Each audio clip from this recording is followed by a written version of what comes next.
Pero puntahan natin lang kayang update mula dyan sa kamera kay RH12 Milky Rigunahan man na Milky. Sister El at Lakay, karamihan sa mga individual na nakalista at tumanggap ng 500 million pesos na pondo mula sa tanggapan ni Vice President Sara Duterte ang walang record ng birth certificate sa database ng Philippine Statistics Authority o PSA. Dahil dito lalong tumindi ang duda na gawa-gawa lamang ang ito gaya ng Mary Grace Piatos. Bilang pagsunod sa rekomendasyon ng House Committee on Good Government and Public Accountability, inalam ng PSA ang civil registry record ng 1,992 na individual base sa isinumiting record ng OVP sa COA.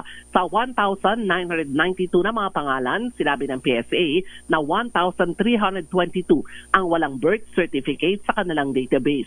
Mayroon naman na malapit na katugma ang 670 na pangalan sa kanilang database.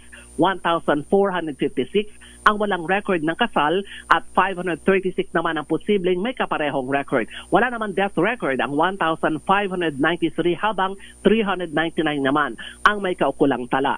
Sinabi ni Manila Representative Joel Chua, ang chairman ng komite, ang mga bagong natuklasan ng PSA ay nagbibigay ng matibay na ebidensya na mga acknowledgement receipts na isinumite upang ipaliwanag ang 500 million pesos na confidential funds ay malamang puro mga peke. Ako si New Gregunan, Milky, para sa DZRH. Yes, okay. tuloy pa ba ang hearing ng Quadcom o tigil na mo tigil na? Hininto nila last week, tumigil Lakay, na, at ng Good Government Committee magre-resume sa Enero na, Lakay. Siyempre, magki-Christmas break, so at ceasefire muna sa mga investigasyon, pero magpapatuloy daw. Ang Quadcom, Lakay, tututukan pa rin ang POGO, hindi pa daw sila tapos. At the same time, EJK at illegal drugs. At ang Good Government Committee malamang magbigay na ng rekomendasyon para maimbestigahan na mga kaukulang ahensya ng gobyerno. Ayan, teka muna, di ba may nadagdag na committee? Quinta committee na ngayon Quinta-com. Quinta-com. Oo. Ano yung nadagdag? Ang Quinta-com, Lakay, Oo.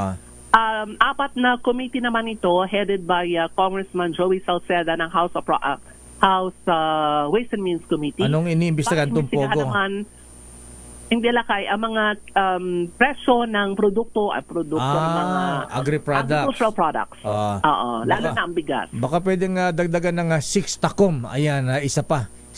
Quinta, Ano naman? sixtacom. Ayan. Ang Imbestigahan naman ang imbestigahan, yung mga Lakay. taga-PhilHealth. Naku, oo nga. Di ba? Malaki ring problema sa Oo. PhilHealth. Pero siguro, hiwalay na investigasyon yan o komite, Lakay. Kasi Kaya nga. talagang malalim Ay, din yung naku. issue sa PhilHealth. Gustong-gusto ni Congresswoman Janet Garin. Di ba? Favorite niya yan. Oo. Ayan. Oo nga, Lakay.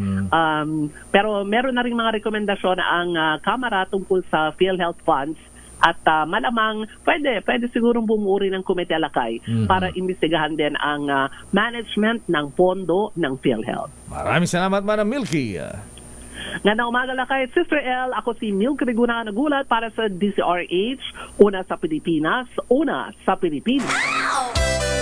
Merry Christmas!